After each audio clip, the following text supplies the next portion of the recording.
So what do I do if I'm a person that needs to feel wanted? How do I find that feeling of being wanted inside myself so I'm not always looking at it externally from other people? What a great question.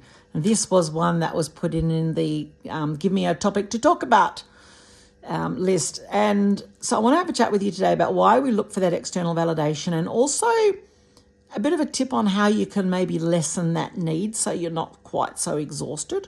First of all, I just want you to know, though, that you were brought up in a world by parents, authority figures, anyone, where you were taught that your worth was conditional.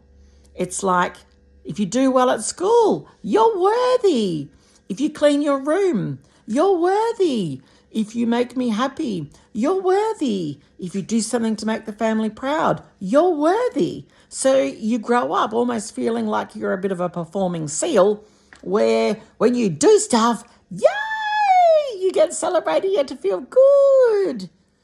But we don't, do we? We never really do get to that point where we're like, throw me another fish. Yes, that's enough. I have enough fish now. We never get to that point, do we? So we're on this constant quest to find more and more and more worth.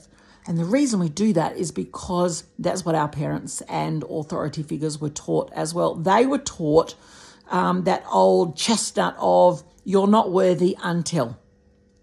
You're not worthy until you lose weight. You're not worthy until you do better at school. You're not worthy until you buy your first house. You're not worthy until you buy a new car. You're not worthy until you're making lots of money. You're not worthy until your skin clears up. You know, they were brought up with that mindset. Like when you do that, that's what determines your worth. So it's no wonder that you were taught that. You weren't taught that by people who were crap. They were taught that by people who taught them that they were crap unless they did that. So it's just a vicious cycle. And you know that a lot of older people, they weren't taught the currency of self-worth. They were taught that that was all mambo shit, you know. It wasn't valued. So here you are wanting to feel worthy, but the only place that you've been taught that you can go shopping for worthiness is in the opinions of other people. Now, isn't this interesting? Because when those other people are looking at you to determine if you're worthy, how do you reckon they're seeing you? How are they measuring your worth, do you reckon? So you're wanting approval from them. What do you think they're using to measure your worth with? Give you some thinking music. Yes! They're measuring your worth with their own.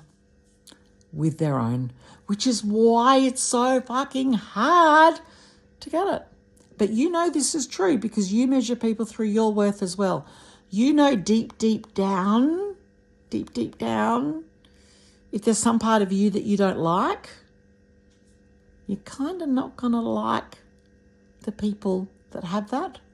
You do come around to liking them, but that instant response is like, I don't like you because you've got what I want, because I'm actually seeing you through my worth, and my worth isn't great in that area. Therefore, I'm going to judge you through my worth and think, well, if I want a really nice body and look at you all perfect, well, obviously you're up yourself. We do that because we were taught to, not because we're bad. Now, here's why you do it. It's because of a little thing called a trauma bond, but stick with me, it's not as heavy as it sounds. A trauma bond is simply when you are taught something about yourself by someone else and you grow up and believe it's true. Therefore, you are taught that your worth exists outside of you. Therefore, it's the external validation is the only collection basket that you have for it. So how do you get rid of this? How do you start to feel that feeling of being wanted and being enough within yourself? Well, we know that it's not by saying nice things about yourself, because we don't do that, do we? And if I was to stand here or sit here and say, just start celebrating yourself, start acknowledging how far you've come and acknowledging all the stuff you've done that's great, you're just going to freaking eye roll and you're probably just going to keep scrolling on, because we don't do that. And isn't it funny that the one thing that we are craving, that external validation, is also the one thing that we will not fucking allow?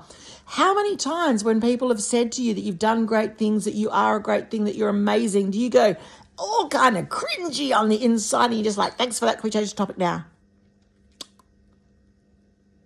So it doesn't even feel good. And the reason it doesn't feel good is because your body knows that it's the wrong way. So what do we do about it? Well, first of all, we stop outsourcing our worth. We stop outsourcing the need for it. And we just start reminding ourselves when we're on that quest. Don't remind yourself that you're great. This is what I do. I remind myself, I go, oh, there's that thing that I do. And that's actually enough for me to stop doing that thing. So when I'm actually wanting to appeal to people or please people or get validation, even before I run training or if I'm coaching and if I don't quite have the right, I feel I'm struggling for the answers or something like that, it's because I'm up in my head trying to impress someone or like get some kind of recognition or external validation. I simply say to myself, oh, there's that thing that I do. And I literally just stop that and I'm okay. And if you do that enough, you're just going to start finding that your internal worth is just going to build and build and build and build until one day you're just going to forget all about finding it in other people because it's already in you. So just to recap, the reason that you look for external validation is because you were taught that your worth is conditional. You had to do something because then that would deliver your worth. Your worth didn't come from who you are. Your worth came from what you did and how you made other people feel. You simply weren't taught that it was within you because the people that taught you that weren't taught that either. How do you step beyond it? You just realize that outsourcing your worth is actually setting yourself up for failure because you're wanting your worth to come from people that don't feel their own, so they don't even really know how to give it to you. You're taking from an empty cup because everyone's in the same cycle. They can't give you that worth. And on the times when they do, you don't accept it anyway because it's cringy and it feels a bit ick. So when you start to feel like, oh, I really should do that because I feel bad if I don't, just go, oh, there's that thing that I do. And leave it at that. And then you're going to have to go do it because you just realize, oh, there's that thing that I do. Curiosity.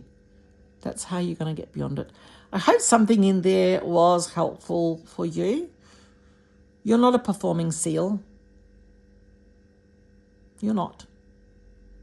It's just that belief that you're not worthy until that's running you. Just let's quit outsourcing our worth.